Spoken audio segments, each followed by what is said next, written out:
Let's take a look at using performance appraisals to drive organization success. Performance appraisals must offer some compelling benefits for them to successfully have weathered decades of attempts to eliminate them. The conventional appraisal procedure serves a vital and irreplaceable function.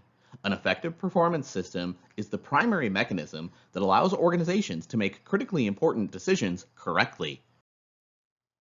Performance appraisals ensure that every person who works for an organization gets the answers to two vital questions. What do you expect of me, and how am I doing to meet those expectations? A formal annual performance appraisal process ensures at least yearly every employee will have the opportunity to sit down with his or her supervisor and discuss that supervisor's opinion about just how well the individual is performing. 77% of HR executives in organizations studied reported that encouraging more frequent conversations like weekly or monthly versus annual reviews is at the top of their performance management priority. More frequent coaching lowers the fear factor people may experience during the annual appraisal discussion, and goals and priorities change more rapidly than a once-a-year appraisal can accommodate. Coaching occurs in two quite different configurations.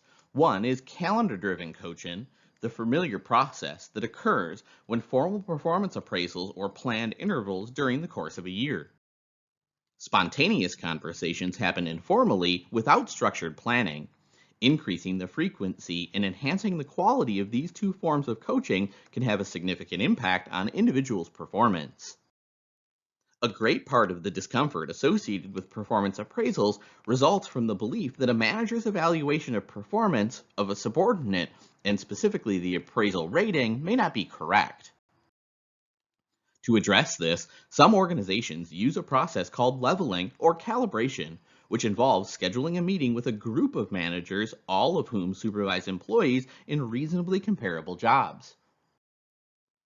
The meeting is held after the managers have drafted their performance appraisals, but before they discuss the appraisals with subordinates. Managers must operate in good faith and agree to some guidelines. In determining the appropriateness of the specific rating to be assigned, participants will restrict themselves to discussing the quality of individuals' performance during the appraisal period against results and behavior.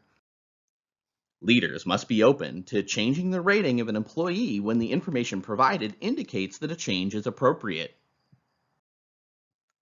Decisions will be made by consensus and not by voting, meaning that all voices and perspectives must be heard. The decision is one that most feel comfortable with and all can live with and support. All participants must maintain confidentiality and not disclose comments made about individuals whose performance is reviewed in a performance calibration session. Leaders must take responsibility and ownership of performance appraisal ratings and not say things like, "I had you rated higher, but the calibration group forced me to lower your rating." The mission of these meetings is to ensure that all performance appraisal ratings are based on an individual's actual performance, regardless of what department the person works or who his or her boss is.